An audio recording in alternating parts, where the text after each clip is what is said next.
Banyak perempuan yang setiap hari hidupnya dipenuhi dengan rasa takut. Bukan karena orang asing, tapi karena orang yang tidur di sebelahnya melakukan tindakan KDRT. KDRT itu nyata dan lebih sistematis dari yang kalian kira. Dan hari ini, gua akan bongkar gimana KDRT bekerja dari sisi korban, yaitu perempuan. Selamat datang di channel Baron Robin Hood. Di channel ini, gue bukan cuma bahas kejahatan, tapi gue bantu lo supaya gak jadi korban dan ungkap sisi gelap yang sering diabaikan, yang gak akan lo dapatkan dari channel berita atau media manapun. Karena gue pernah hidup dalam dunia gelap, dunia kriminal itu hingga 2 kali keluar masuk dari balik jeruji besi tersebut. Dan hari ini gue khusus menyoroti mau bahas masalah KDRT.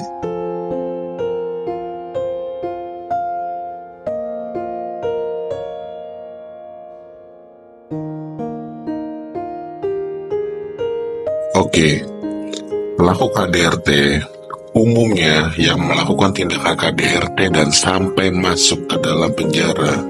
Kalian harus tahu, di penjara, di bui sana, mereka yang melakukan KDRT, pedofilia, kekerasan kepada perempuan, ataupun sejenisnya, itu mendapatkan perlakuan yang tidak baik dari narapidana yang lainnya. Dan juga diperlakukan sebagaimana selayaknya sampah, sebagai bentuk dukungan dan kontribusi kepada para wanita. Karena seburuk narapidana, mereka tidak suka dengan tindakan kriminal keji seperti itu.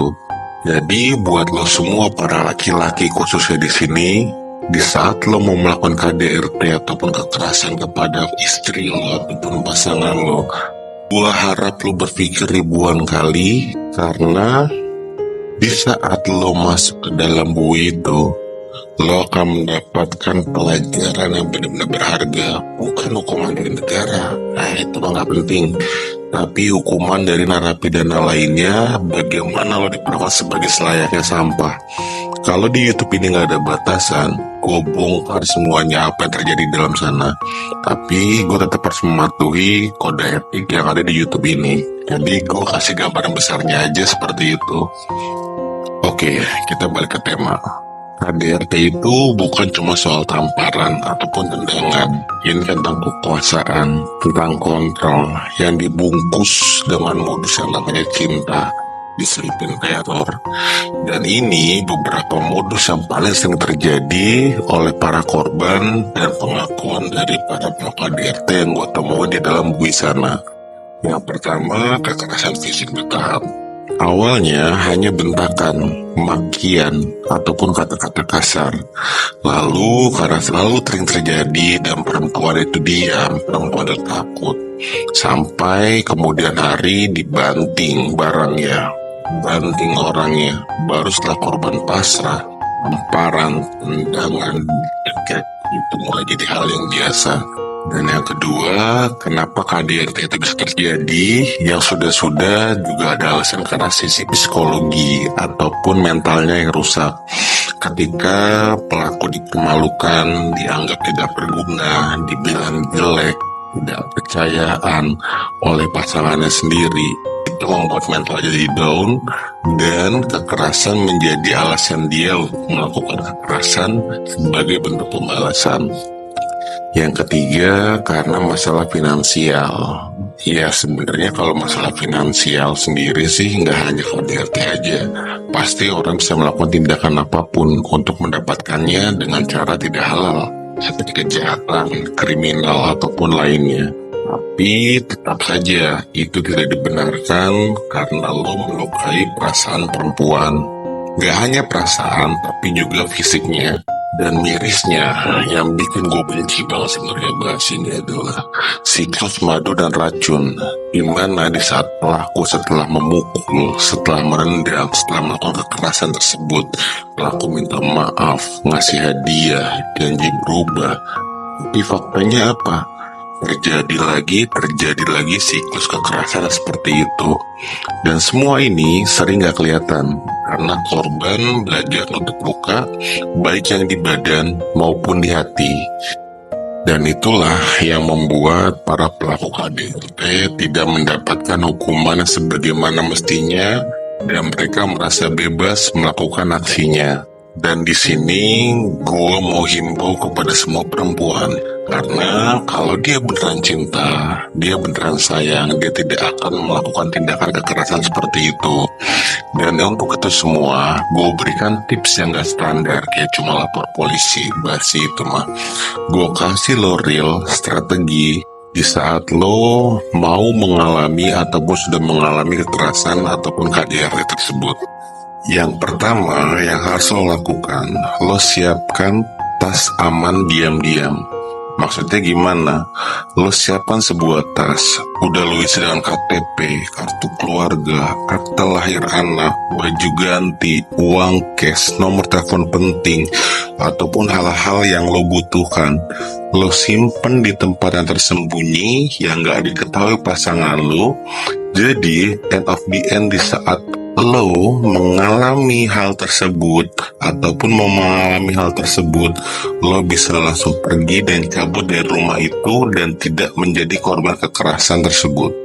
Karena di saat lo baru mau packing, di saat lo mau mengalami tindakan KDRT atau kekerasan tersebut, mereka ada waktu buat melakukan aksinya. Dan itu pasti terjadi.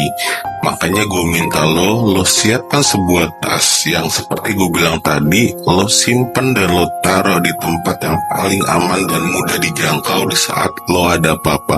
Namun di saat lo sudah geram banget karena dia terlalu sering melakukan hal tersebut, lo bisa dokumentasikan diam-diam. Lo rekam suaranya, lo ambil foto luka, ataupun lo videoin tindakannya. Lo simpan chat ancaman, lo kirim email tersebut ke email pribadi lo sebagai bukti backup. Bukti penting kalau sewaktu-waktu lo mau ngelaporin dari sisi korban. Gue harap setelah ini lo bisa lebih aware untuk menjaga diri lo sendiri. Karena buat gue dan menurut gue, perempuan yang bertahan di tengah kekerasan itu bukan lemah, tapi luar biasa kuat. Sekarang suara gue buat lo pada semua, buat lo gak disakitin dan lo gak sendirian.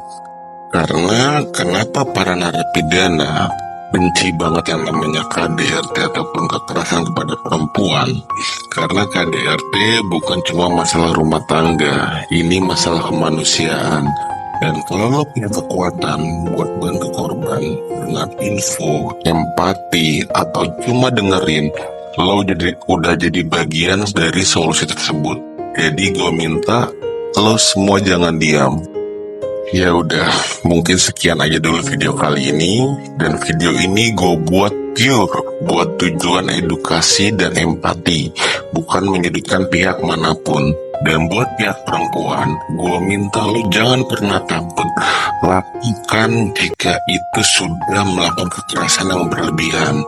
Dan buat lo semua para laki-laki, di saat lo mau melakukan kekerasan kepada perempuan, lo ingat baik-baik kata gue di awal tadi, di saat lo lakukan itu dan lo sampai masuk ke penjara atau ke bui, lo akan merasakan bagaimana diperlakukan sebagai selayaknya sampah.